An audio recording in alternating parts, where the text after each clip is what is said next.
enciende en ellos el fuego de tu amor. Envía tu Espíritu y serán creados. Y renovarás la faz de la tierra. Oremos.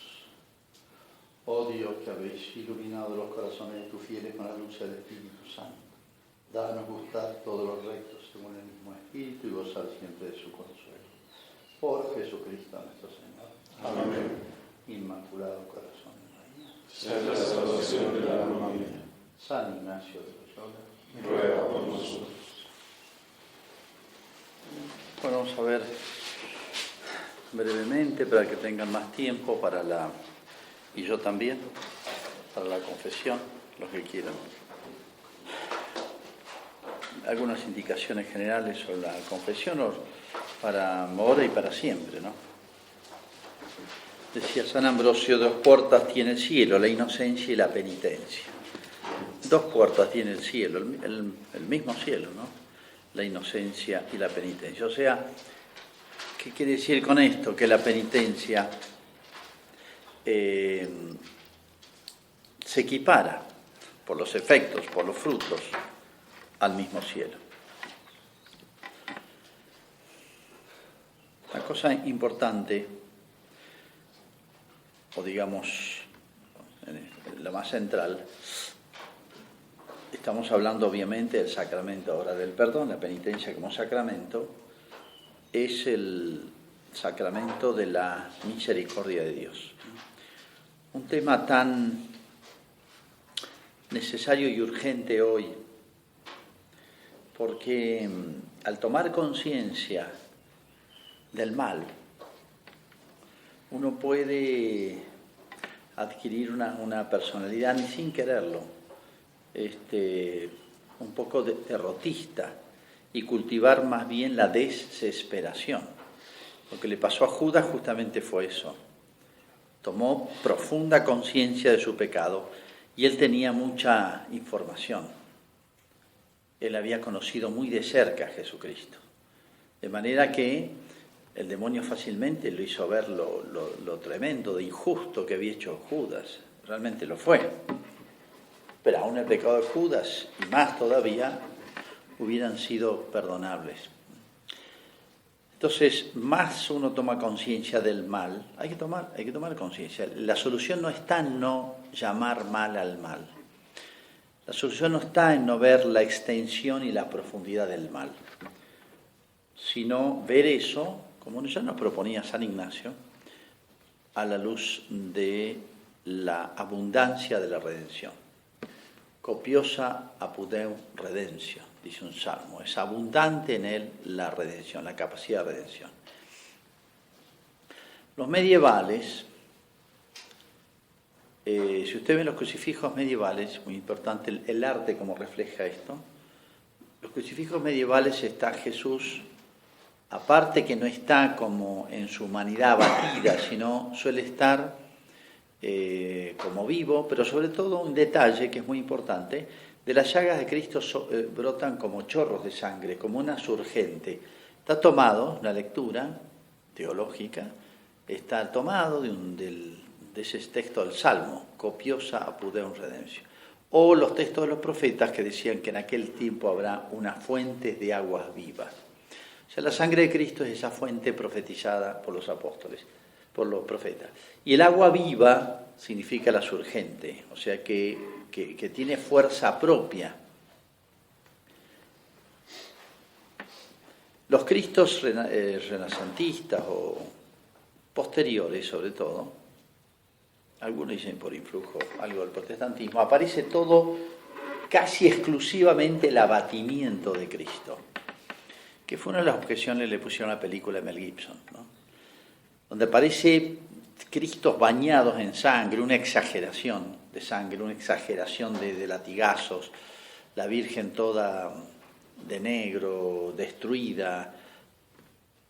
Hay que tener cuidado, también pueden ser muy artísticos, pero se entiende lo que se quiere destacar, siempre el arte quiere destacar algo. Pero puede ser, sí, el abatimiento físico de Cristo fue eso, es lo que se quiere poner de manifiesto. Pero nunca olvidemos lo otro, que por la encarnación es siempre más fuerte, infinitamente la presencia y la acción, o lo que significa en él la presencia de la divinidad.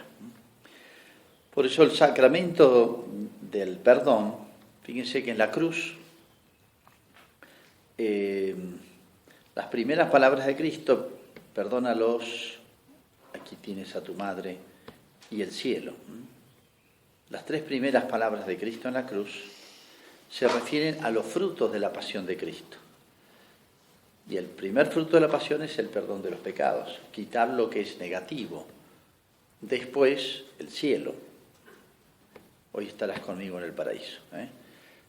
Perdónalos porque no saben lo que hacen, vale para los dos que estaban al lado de él, en primer lugar, y para toda la humanidad. Dos cosas hace la gracia, entonces. Donde encuentra algún obstáculo, algo contrario a la amistad con Dios, lo borra, lo destruye, es el perdón. Y eso es distinto de la concesión del cielo, de la gracia que nos hace participar de la vida eterna. Entonces, fíjense en la cruz, ahí está expresado, si uno dijera el sacramento más cercano a la pasión de Cristo, es como si fuese el sacramento del perdón, uno de los sacramentos.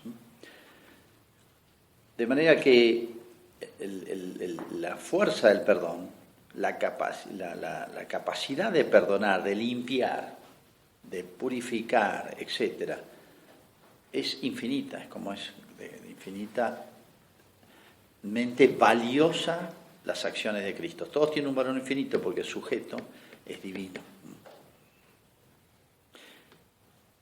Entonces, de ahí que todo el tema de la misericordia del mundo moderno, de las apariciones a Santa Faustina Kowalska, y las expresiones que parecen hasta exageradas, tienen todo el estilo de los lenguajes de Santa Faustina, el diario de ella, que son literalmente transcribir las revelaciones interiores que tuvo, es muy el lenguaje de los profetas, ¿no? Y parecen a veces como exageraciones. Pero el tema central es justamente el de la misericordia infinita de Dios. Y dice frases impresionantes como estas: cuando una persona es más pecadora, dice, tiene más derecho a la misericordia de Dios. Cuando una persona es más pecadora, tiene más derecho a la misericordia de Dios. Para pensarlo, ¿no? Aunque vuestros pecados, le dijo a Santa Faustina, aunque yo encuentre en un alma concentrados los pecados de toda la humanidad, eso es nada para la capacidad, la misericordia divina de olvidar, borrar. Dos puertas tiene el cielo, la inocencia y, diríamos, la misericordia que está en la penitencia. La penitencia entonces como sacramento. Pero la penitencia también es la virtud. La misma palabra se usa para dos cosas. Uno denomina así el sacramento del perdón, y así se llama también la virtud, por la cual yo hablaba de la contrición, hablamos más temprano. La contrición es un acto bueno, y todo acto bueno supone una virtud detrás. La contrición es un acto de la virtud de la penitencia. La contrición es un acto de la virtud. De manera que hay grados de contrición, ¿sí? Como hay grados de virtud. Todas las virtudes tienen grados, tienen más y menos. Esto no es una ciencia, no es una técnica, sino es una virtud. Y tiene el ritmo de crecimiento o estancamiento, etcétera, el dinamismo que tienen todas las virtudes, ¿eh? De manera que esa capacidad del alma que está en el Pésame, Dios mío, ¿no? En una oración expresa con palabras muy exactas la esencia de la contrición. El Pésame es una oración admirable. Bueno, por eso frente al sacramento de la penitencia hay tres actos. En el corazón, la contrición. En la boca, la confesión, y en las obras, la reparación.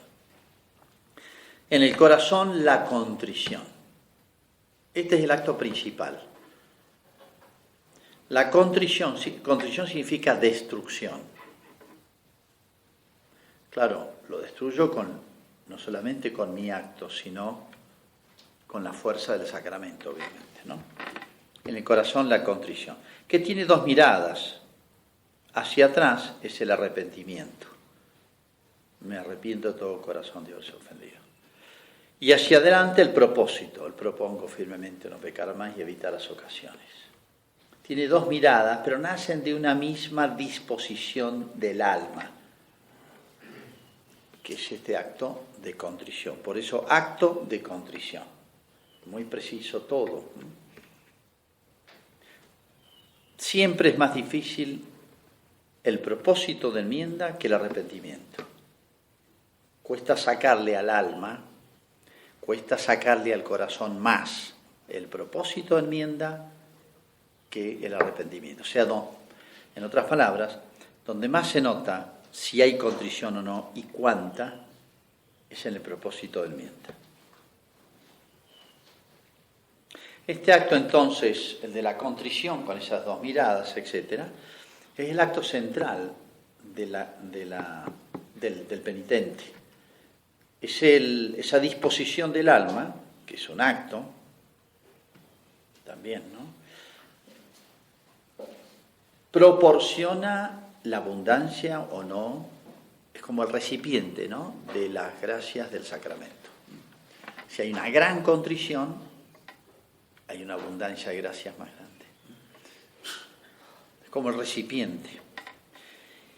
Y es lo esencial, lo más esencial. A veces pensamos que lo más esencial del sacramento es la confesión de los pecados, no, es la contrición. Podría darse absolución sin confesión de los pecados. En los hospitales a veces no puede, o la persona no puede hablar. Pero nunca se dispensa la contrición. Por eso uno puede volver a hacer actos de contrición sobre pecados ya confesados, ya perdonados. El pecado no existe más, porque ya fue perdonado. Pero la contrición puede renovarse. O sea, aquello sobre lo que cae el yo te absuelvo no son los pecados directamente, sino indirectamente. Aquello sobre lo que recae el yo te absuelvo es la contrición. Por eso, si yo hiciera una hipótesis, yo no tengo ningún pecado ni venial actual. Tengo pecados pasados, pero ya no están porque fueron perdonados. Y yo hago un acto de contrición, ¿puedo recibir la absolución? Sí. Es materia lo que se llama, es materia. Es materia del sacramento. La materia próxima, dicho en términos más precisos, la materia próxima del sacramento de la penitencia es la contrición de los pecados. La materia indirecta es el pecado. Por eso, repito, uno puede volver a arrepentirse de pecados ya que no existen más, porque fueron perdonados. Pero yo puedo hacer existir de nuevo la contrición, no el pecado, obviamente, la contrición sobre él. De ahí que el acto más importante cuando uno se confiesa es la contrición. También hay que hacer examen de conciencia bien hecho, sí. Debe confesarse los pecados, bien, sí. Pero lo más importante es eso. Por eso cuando uno prepara la confesión, uno a veces solo prepara el examen de conciencia. No. Lo más importante es preparar los motivos de la contrición. ¿Qué vieron? El pésame se me dan. Pésame por el infierno que merecí, por el cielo que perdí. Es el motivo más imperfecto. Pero mucho más me pesa el motivo más perfecto, la bondad divina. Hay como dos niveles en la perfección de la contrición, de los motivos de la contrición. Vale, el imperfecto vale. Ahí se ve más la misericordia de Dios y la condescendencia divina hacia la miseria humana. Si Dios, esto decían los jansenistas eran una herejía muy rara, pero que apareció en Francia y prácticamente no salió de Francia. Era heredera del protestantismo, del calvinismo, un concepto muy negativo del hombre, y restrictivo, solamente miraba la justicia divina y decía que la misericordia no, era un gran acto, una tentación muy para los franceses. Sutilísimo acto de soberbia, un sutilísimo acto de soberbia, envuelto con apariencia de gran humildad. Y ellos sostenían esto: son tan grandes los sacramentos que exigen de nosotros, hay tanta miseria en el hombre, y uno dice, qué humilde. Es tan grande el sacramento, porque es la acción misma de Cristo, y es tan miserable el ser humano, que a lo sumo habría que comulgar una vez al año, porque hay que prepararse y prepararse. Y prepararse para tener las disposiciones perfectas, de contrición perfecta, que es la única que hacía válido el sacramento, también. O sea, la conclusión ¿cuál era? Que uno se alejaba de la Eucaristía y de la penitencia. Los sacramentos más hechos, todos son a la medida del hombre. A la medida del hombre caído. Por eso se pueden reiterar. Si yo me pudiera confesar una vez en la vida nomás, estamos todos liquidados. Si uno solamente pudiera comulgar una vez en la vida, no alcanza. Son los sacramentos que más se reiteran, están hechos para ser reiterados. Bueno, ellos se alejaban con una par de buenas razones aparentes. Era un gran acto de humildad, un gran acto de soberbia, un gran acto de soberbia. O sea, decirle a Jesús, espérate, yo voy a hacer un acto de contrición perfecta, yo me preparo solo. Acogerse a la misericordia de Dios era humillante. ¿Es un acto de humildad? Sí. Eso es el fondo del jansenismo, ¿no? Es como un gran acto de soberbia, oculto o presentado como un gran acto de humildad. Por eso dijo el arzobispo de París, de los jansenistas, pero sobre todo había un convento creo que eran clarisas, grandísimo, famoso, Paris-Lemoignan. Paris-Lemoignan no. Ahí al lado de París, que era muy grande, era famoso, era el más famoso de Francia. Decía, son puras como ángeles y soberbias como demonios, dijo. Bueno, entonces, aceptar, digamos, esto lo dice en Santa Faustina muchísimas veces, ¿no? Aceptar la necesidad de la misericordia. Es como decirle a Dios, decíamos más temprano, no, yo apelo a la justicia divina. No, apelo a la misericordia. Dios que nos conoce sabe que necesitamos de su misericordia y la administra en abundancia, y habló 1000 veces de eso, ¿no? Pero es como si los jansenistas le dijeran, no, déjame con la justicia nomás, yo soy capaz.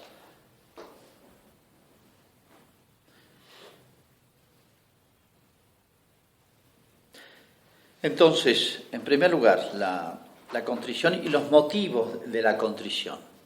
Ahí se ponen dos. Se llama la contrición perfecta, es la bondad divina. El motivo por el cual yo me arrepiento es la bondad divina, ¿no? Incluye la de la Santísima Trinidad o la de Cristo, la encarnación, todo. Y un motivo imperfecto la llama la atrición o contrición imperfecta, por el infierno que merecí y por el cielo que perdí. El temor de las penas. San Ignacio por eso pone las meditaciones de la muerte, del juicio y del infierno. Si el amor de Dios no me moviere, dice San Ignacio, al menos que el temor de las penas me mueva a contrición. Y bueno, somos seres humanos miserables, ¿no? Hecho a la medida del hombre. O sea, la misericordia es lo que es más a medida del hombre, no la justicia. Del hombre caído. Santa Teresa dice que hay muchísimos motivos de contrición. Y a uno lo mueve más uno y a otro lo mueve más otro. Entonces, cuando uno prepara la confesión, lo que más hay que preparar son los motivos de la contrición, para acercarme lo más posible a la contrición perfecta, ¿no? El mucho más me pesa. Contra ti solo pequé, dice el Salmo 50, es una poesía hermosa de David, arrepentido de sus pecados, ¿no? Es expresado en el Salmo 50, ¿no? Bueno, en el corazón la contrición, repito, ahí hay que apuntar siempre. En la boca la confesión. Bueno, ya saben, ahí deben estar en este devocionario también indicaciones para confesar, qué es lo que es obligación confesar, lo que uno olvida no es problema, si lo recuerda después, lo confiesa después, lo olvidado. Lo que nunca hay que hacer es callar a propósito faltas graves, porque eso invalida la confesión. Esa confesión hay que reiterarla. De vez en cuando conviene, no es obligación hacer una confesión general, no puede ser confesión general muy a grosso modo, de las faltas más reiteradas, más graves.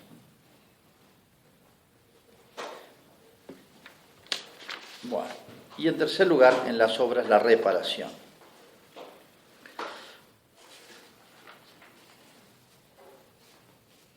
En las obras, la reparación. Eso se llama la penitencia. ¿Qué es lo que completa la confesión? Es lo que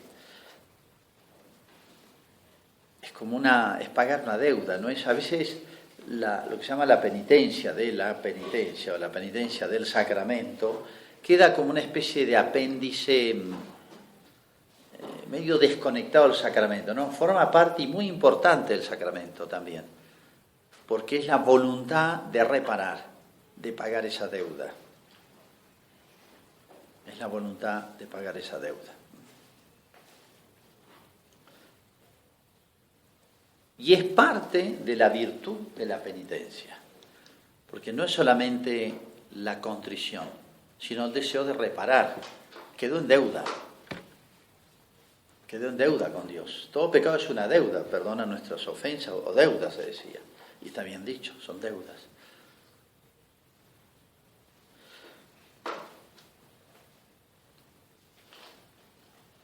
Obviamente, como saben, la palabra penitencia se refiere a otras cosas. Designa el sacramento, designa la virtud, que incluye todas estas cosas, ¿no? La contrición, el deseo de reparar, va todo junto, procede de un mismo inclinación, de una misma actitud, de una misma virtud. Está referido todo lo mismo. Y también la penitencia, lo que llamamos penitencia en el sentido de sacrificio.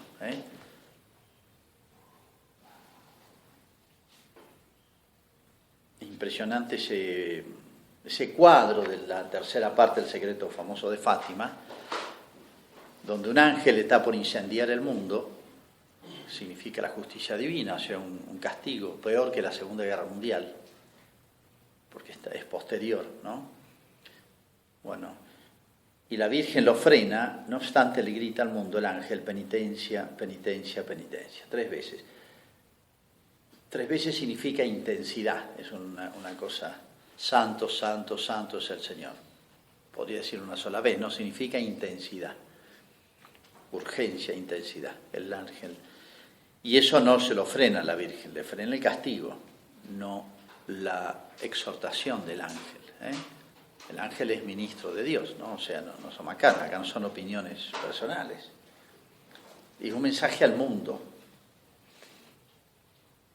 para pensarlo mucho, más allá de las deudas personales, mis deudas, que ya son bastantes. De alguna manera el cristiano se hace cargo de las deudas de otros, el reparar por los demás. Y esto es justicia, ¿no? La deuda externa más grave, más grande, más profunda de la humanidad. La humanidad necesita penitencia. Por eso la penitencia no es simplemente un acto, es verdad, designa un acto, yo hago un sacrificio como sinónimo de sacrificio, sino hay que tener espíritu penitencial. Las virtudes son hábitos. Significa estar de manera permanente. Entonces, cuando la penitencia crece, se desarrolla, es un hábito que crece con todos los demás. Es un espíritu, así como un espíritu de fe. No es simplemente hacer un acto de fe y se extinguió todo. Un espíritu de humildad. Cuando digo espíritu, digo inclinación permanente. Que puedo actualizarla, debo actualizarla. pero es una espíritu, digo, sinónimo de inclinación permanente, que configura un estado del alma. Cuando crece y se desarrolla es un estado del alma. Y es como una especie de aspecto, parte, esencial, podemos decir, del alma cristiana. Si decimos, ¿qué es un alma cristiana? ¿Cuál es una personalidad cristiana? Y habría que ser toda una definición descriptiva. El espíritu de fe pone algo, el espíritu de esperanza, el espíritu de caridad, el espíritu de humildad. Entonces digo espíritu para decir virtud, que todo eso va sumando y configura el hombre cristiano, ¿no? Pero bueno, acá nos estamos refiriendo a ese espíritu de penitencia, que es como el martirio, o sea, disposición al martirio, o disposición al martirio cotidiano, que es lo pequeño, lo de todos los días. Y es muy importante, más allá de hacer mi penitencia, de mi confesión, o alguna penitencia voluntaria que uno se ponga, tener ese espíritu. O sea, que toda mi vida sea las cosas que me cuesten. Es como el martirio del cristiano cotidiano, ¿no? Las cosas que me cuesten, ofrecerlas sin quejarme, sin reproches a los demás, sin quejas ante Dios, etc. Porque la humanidad siempre va a estar en deuda con Dios. Si no es por mí, es por tantos que la necesitan. Espíritu de penitencia. Es lo menos que podemos devolver a Dios ante su infinita misericordia. Estos son, como los meditamos más temprano, los grandes temas cristianos que configuran la cosmovisión cristiana, el modo de ver, de vivir, de manejarse en la vida de un cristiano. Gloria al Padre, al Hijo y al Espíritu Santo. Como en el principio, ahora y siempre, por los siglos de los siglos. Amén.